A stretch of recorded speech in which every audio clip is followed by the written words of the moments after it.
give you a little bit about my background. I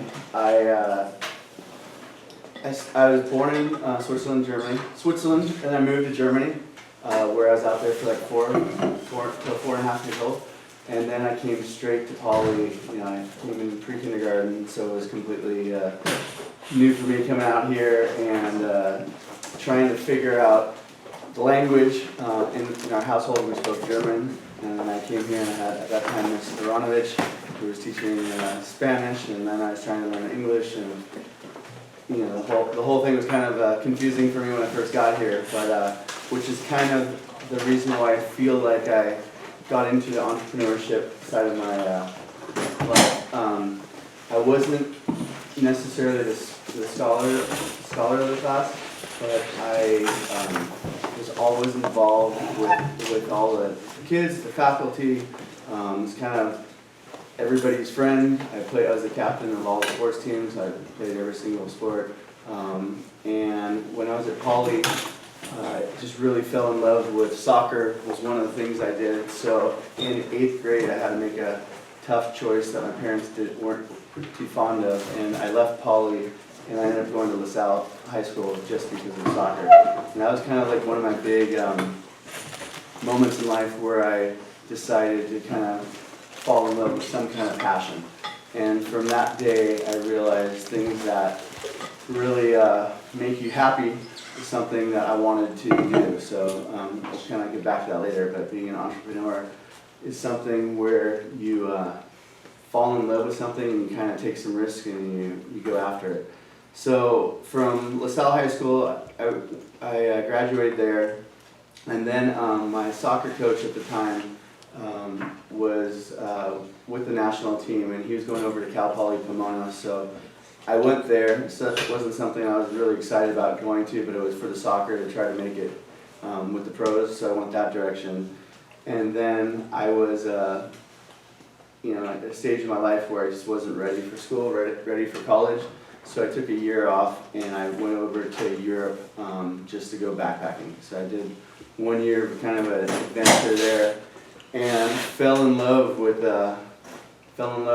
people, the different cultures, the cuisine out there. And so that was another key part of my life, which was what I fell in love with. So then I came back and tried to do something. I got into UC Berkeley, went up to Berkeley to finish my junior and senior year, and once again something happened where they wanted to redshirt me on it. You guys know that was redshirt me for the soccer team, and I was going to have to sit out a year and let the Harvard transfer finish up his season. And I thought to myself, I love soccer. I don't want to be on the bench. I don't want to just be in the background. So once again, did something where my parents weren't too excited about, and left Berkeley to go across the bay to San Francisco, and went to San Francisco State just to finish up and play soccer there. So fast forward a little bit. I then graduated San Francisco and went and moved back to Europe to play some soccer. So I was out in Germany playing soccer, was out there for about 2 years, and then kind of got homesick, realized I didn't fit into the culture, the way Germany wasn't for me. I couldn't see myself living out there. So I came back to Pasadena, where I'm from, and decided to just get a job wherever I could find a job, and found a job at the Huntington Hospital, where we actually opened up a hotel inside of the hospital. I was there for about 20 years, but it ended up closed down recently. And I was just working there, and I had these kind of long shifts of 12 hours of just doing nothing, of kind of being a concierge. Wasn't really doing anything with my life, and I just felt like trying to create some stuff. My father was the conductor and the founder of the Pasadena Pops Orchestra, so he had been there for a while, and after 10 years was let go, and he was pretty bummed out, and I said, well, why don't we just start an orchestra? Why don't we create something? We could do it. I'll figure it out. And so I created this orchestra called the California Philharmonic, and currently they're on their I don't know, 22nd, 23rd year, something like that. And it was a bunch of concerts out at the Arboretum, which then went to the racetrack, which went to the Walt Disney Concert Hall open air. And I was just kind of, just created something. I didn't know what I was doing, but I knew I could get people to come. I knew I could organize musicians. I knew I could build some stuff. And I did that for 10 years. And then I decided, the California Philharmonic, they paid for me to go get my executive MBA at Claremont Graduate University at Drucker School of Business. And when I went there, I realized, okay, I know what I'm doing. I took this class called Entrepreneurship, and I realized that's what I am. I was trying to figure out what I'm going to be. And I had everything on the, I guess you could say, the checkbox of what it takes to be an entrepreneur. And really fell in love with the school there. I ended up being student body president. Grades were good, and I was one of, if not the youngest graduate at that time in that program, because the executive MBA program, you had to have 5 years of like a CEO or leadership kind of a role. So most of the people in my class were people who were like chief of police was in my class, executives at Warner Brothers, different HR directors at Disney. So I was this young kid there and really enjoyed myself.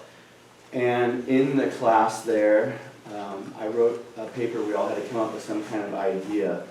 And I just wrote a paper about art and jazz and wine and food and my travels that I had done. And I put together, we all submitted our papers to a group of 5. The 5 said this paper is better than the next. We put it up for the 25 people in the class, and somehow my paper was elected as a really cool idea of doing something. That was in January of my senior year there, or my final year at grad school. And when I graduated in May, 5 months later, I had my graduation dinner in that project. It was called Red, White, and Blue. It was a jazz club, a restaurant, bar. But I actually opened it up and actually had my graduation dinner inside this project that I created in a class at Claremont. So at that point, I kind of got into the restaurant game, I guess you could say, and meanwhile still was kind of a junkie for putting on outdoor events and different things. So I started up a company called Pasadena Entertainment, and we did large-scale concerts, events, such as like I'd host LA Galaxy against Barcelona in the Rose Bowl. I would do concerts at the Breeders' Cup here at the racetrack. I started doing all these events, and that was a big part of my life, which was music and putting on some entertainment. So I did that simultaneously with Red, White, and Blues. And Red, White, and Blues was doing very well. It was a high-end jazz club, steakhouse, I guess, in Pasadena. And then the economy in 08, 09 hit, and people just didn't want to spend $100 on a bottle of wine and a steak. And that was the moment where I learned in class that you got to make some adjustments. You got to figure out the next step. And so I and a couple buddies said, let's do something what people can afford. Let's do something cutting edge. Let's do something cheaper that everybody could afford. And we started in 2010 Doghouse. And the first location of Doghouse was on Hill Street, over by PCC. And then fast forward to today, Doghouse, we have about 35 locations open in 9 states. We're opening up 20 Live Nation concert venues in the next 45 days. We're starting to break out into a bunch, so we have about 150 locations that will be open in the next 3 years for Doghouse. And it was just it was interesting how I went from being in the wine business or into fine dining to opening a hot dog stand. But what comes out of that is just, it was kind of following passion everywhere that I went, is what makes sense for me to fall in love with, and what's good for the society and the community, which I can talk about a little bit later. So we opened up the Doghouse. We opened up about 3 of them, one in Old Town, one in Alhambra, one here. And at that point, we had to make a decision if we were going to be restaurateurs or if we're gonna be more franchisor operators. Do you guys know what a franchise company is by any chance? Yeah. Yeah? Anybody not, or? So franchise, just to be clear, franchise company is the people who start it, franchisor it's called. And they kind of put in play all the systems from marketing to finance to operations to, in my situation, the menu. And they give you everything. And then the franchisees are the people who go out there and they believe in your dream and they go out and they select, or we help select the location, they build it and they run it and they have their team, staff members running behind. So we decided to go the franchisor route. We thought, do we want to be like In-N-Out, or do we want to go, I'll use for example, because they're good friends here, like Rick and Elise Wetzel, Blaze Pizza route. You know, do we want to franchise it out? So we decided to franchise that about 3 years into it, and that's kind of the path that we took. Meanwhile, as an entrepreneur, you always think of, okay, what else can I do with that? Now that I'm doing that, what else can I do? So we have a business where we fabricate and we make all the furniture, and every single thing you see inside a doghouse is created at another company that we have. And then you think about what else can we do, what else can we make? So then we got into the business of making the sauces and the hot dogs and the sausages. So we're always trying to look at a different way to, not only a lot of people will think of maximizing making money, but it's also other ways we look at it about keeping the system, keeping everything to the best quality of the food, best quality of the furniture, just giving an overall thumb of approval from our end on that. So that's kind of where we are with the franchise company. My job with the company is I founded it with 2 partners. I kind of drive the bus, I guess you could say. I say that expression from a really good business book to read. It's called Good to Great by Jim Collins. And basically somebody has to kind of figure out who's driving that bus, and then to look at everybody on the team and figure out, making sure they're sitting in the right seat. And every once in a while looking at the team and saying, maybe you shouldn't be on this bus, and then finding out who the people are we're going to let into this bus. So I deal with the HR side of it, I deal with the direction of the company, I deal with the marketing end and the finance end. I was just trying to look at one of the things that I wrote down with what inspires me with why do I work for this company, why do I do what I do. I think the most important thing, saying again, is I have so much fun being able to work with my friends, work with this family that we created, go to work every day. It's very fun.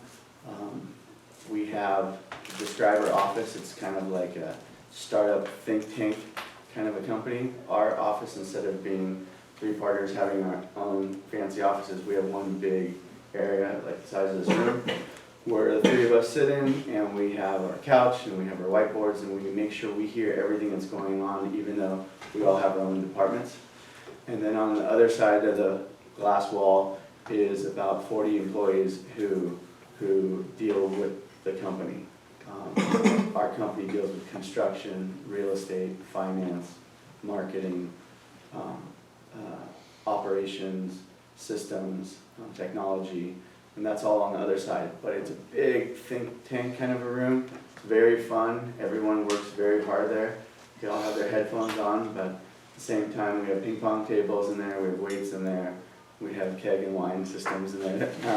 We have whatever people do to try to make it like their home. Whatever they'd like to bring in there, they're allowed to bring in there. So that's a very free thinking kind of a vibe to it. And then we have little breakout rooms and conference rooms and telephone booths for people to go and to get their work done as well.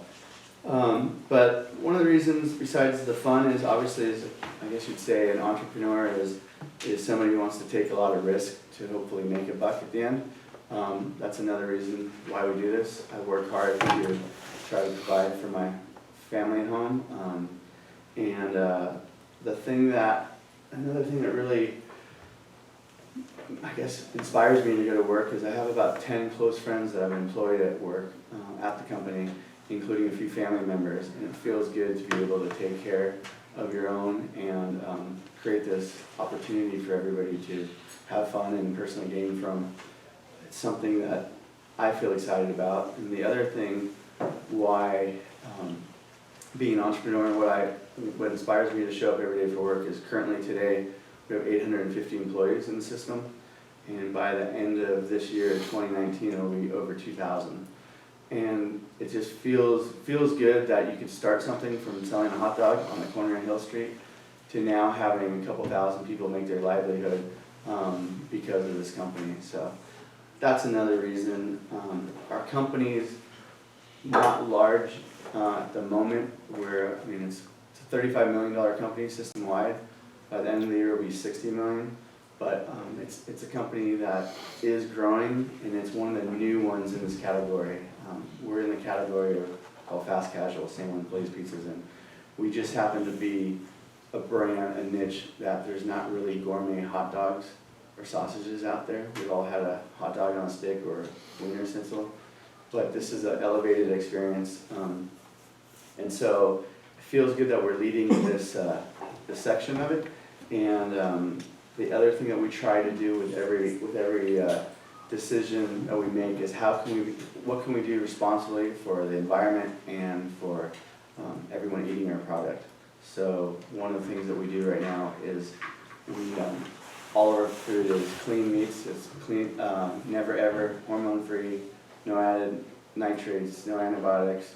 It's something that we're trying to make because we want to make sure that everybody out there is eating something that's good. I have a first grader here at Poly, and that's one of the things that I'm proud to know, that our sodas, our beverages, our food is something that I would put into my kids' body and all of yours, and it's something that we're leading with a trend in, with trying to make that part clean. What I want to do is I have some things that maybe I'll say at the end, but I want to kind of let you guys direct some of this, what you guys want to hear from me. I mean, I guess my title is I'm a restaurateur, I'm an entrepreneur, I'm a husband, I'm called daddy a lot. So, but I have a few things that I would like, to talk about later, but what are some things you guys want to hear? Okay, two questions actually. Firstly, I've never been to Doghouse, so Okay. What would you suggest I get? And secondly, what do you think about Ajax's upset over Juventus in the Champions League? Well, I'm okay with that one. I'm a Bayern fan, so once Bayern's out of it, then I kind of jump out, But no, it's funny. As far as soccer, I'm completely out of the loop on watching soccer. I've got season tickets for LAFC, so I'm starting to join that again. I was one of those, called athletes that I've played my whole life. I played a game this Sunday. I went till 35 years old, traveling the world playing soccer. So I've been on a lot of soccer tours and stuff, but I never watched the game. Like a lot of people say, maybe it's boring sometimes. But I love playing the game. I love being in the goal, but I'm not too current on what's current out there. But as far as the favorite item, I go with the fry burger. A lot of people come to Doghouse because of hot dogs, but I think that burger is over the top. The cheeseburger is actually founded in Pasadena, California, and we've been part of that cheeseburger competition. We've won every single year against every burger company out there. So I'd say try the fry burger. It's pretty awesome. So you had 3 locations before you started franchising out locations. Yeah. And that was how many years ago? We started in 2010, and then we had all 3 up by 11. Okay. So how we franchised in 13. How do you grow from like three locations to, what'd you say, like 90 locations? Well, right now we have 35, and we're opening another 20 in the next 4 days. So 50 in that sort of a time span. It's a great question. So there's the story of Lindsay, who's with In-N-Out, who opens as they go, and they go that way, which I'd be super jealous of being in her footsteps going that direction. Okay, but we decided, so we have no capital support from anybody else, it's just 3 of us. So we decided to go in the route of franchising. Right now we have 40 franchisees, and some of them are going to open anywhere between 1 and 30 stores each, depending on what we sold. So we could have 40 people with their bank accounts and their time and their management build at the same time, or we could do it ourselves. And when we get three, like when we opened our first one, we paid for the second one. When we opened our first and second one, had enough money to open a third. And that track, we might have been at 15 in 5 years, which would be amazing. But we felt like there was an opportunity to strike in the craft casual segment of hot dogs and sausages.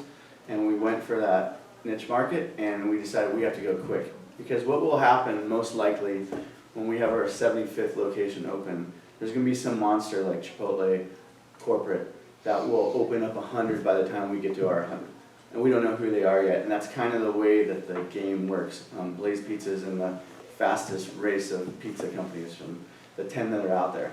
We're leading the way right now, and so we figured we could grow faster if we have partners. However, we don't keep 100% of the profits. We franchise companies, we get 6% of the sales. That's how we make our income. So we decided that's why we went that route, to grow. But and you also make the money by like selling the furniture and like and stuff like that. We make some small money on that. We make a fair profit, but not enough. Our goal is if we can make a franchisee happy and they make money, they're gonna open all, for the guy that we're opening right now in Texas, he has 30, he's gonna open all 30. So we don't try to make a lot of money on that, we just care more about the hot dog's safe. You guys have seen stuff from Chipotle, the different things that go the wrong way. We make sure all of our systems and everything is safe, that's why we more so do that. But our main income is 6% of sales.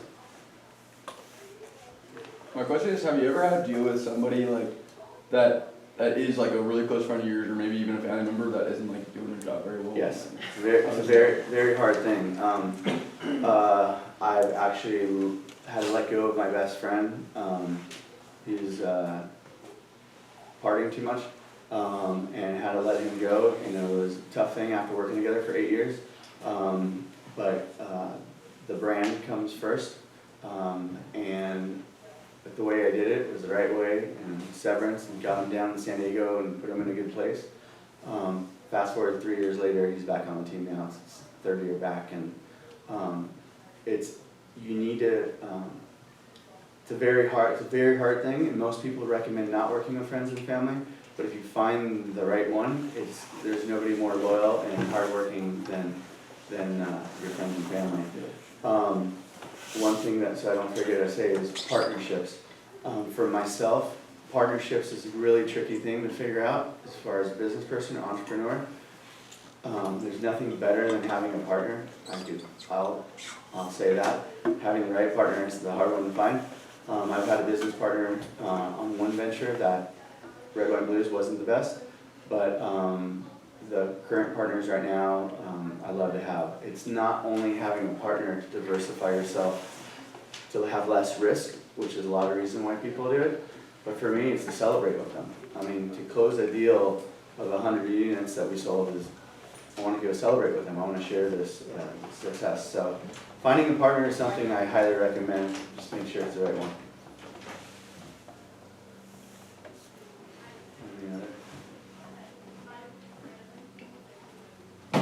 Yeah, so I've seen some restaurants that franchise and then lose a lot of quality in their food. Not necessarily taste, but in terms of, I don't know, if you go to a place that's been selling grass-fed meat for 2 years and they franchise, it's no longer grass-fed. Yep. I was wondering, how do you deal with this? Because you mentioned that you try to keep some standards. It's a very smart question, and we do the opposite of what most people do.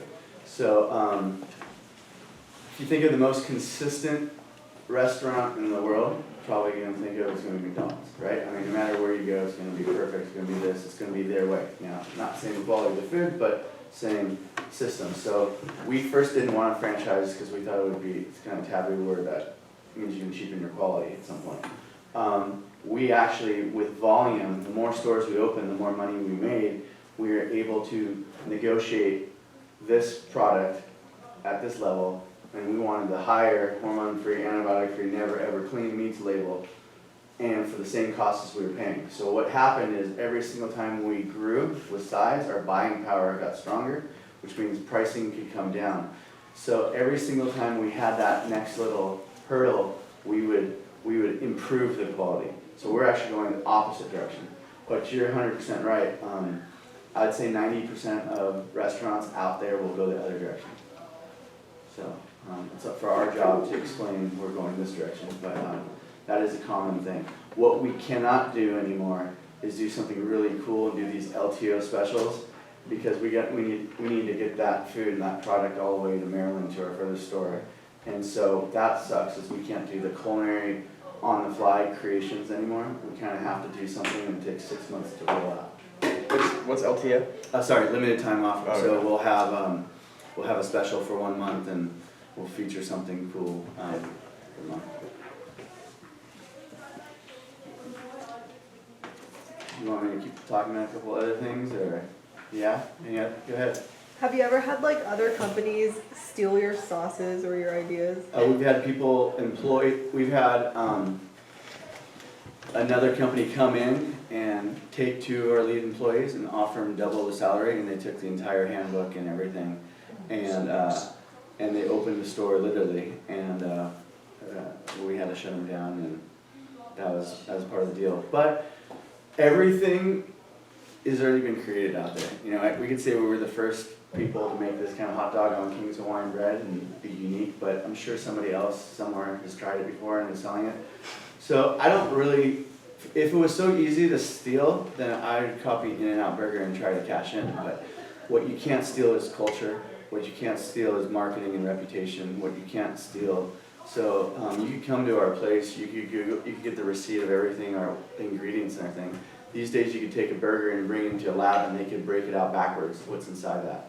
So the good thing is, our values are brand and our culture, and then if anybody wants to steal it, you can try making a burger at home. A lot of times it won't taste the same, but you could try it.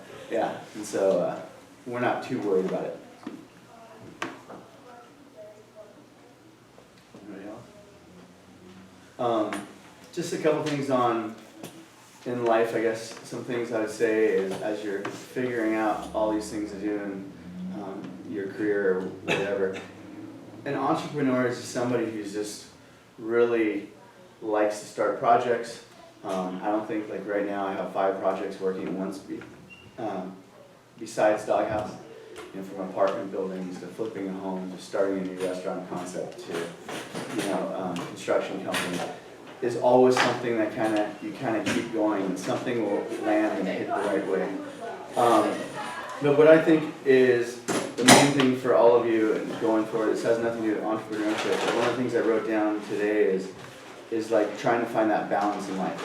What is the balance that you guys want to have? What's the fun? Is it how much money you're going to chase? Is it I can make double the income right now, but I've never yet missed one of my daughter's doctor's appointments, soccer games that I coach. You know, I'm there every single weekend, we travel. So I think if you guys could find that balance in whatever career you're doing, whether a doctor or a lawyer, we all are trying to get an education here to maybe get a job one day, to make a career, to provide for our family. I just think that's one of the things that, it's the one word that I thought of today, like what advice can I say is balance? Because that's something I struggle every day with. On trying to figure out how much better can I make that, how much better can I push myself, my company, but without still having fun and being there for the family. So that's one thing I definitely wanted to say today. And then the last thing with entrepreneurs, I heard, I don't know where this isn't factual, but I think your most successful business is your 8th one you've started. So you just need to know, you just have to fail a lot. You have to get up there and swing the bat and try. Most people, when their restaurant goes out of business, they never stay in the restaurant business again. If you feel like you're an entrepreneur, you start up again and you learn from that and you keep going. So that's one of the things, if you're willing to go down this course, you just need to know that you have to fail. I know somebody said something like, you fall 7 times and you get up 8 times, and that's what an entrepreneur is. So, Well, thank you. yeah.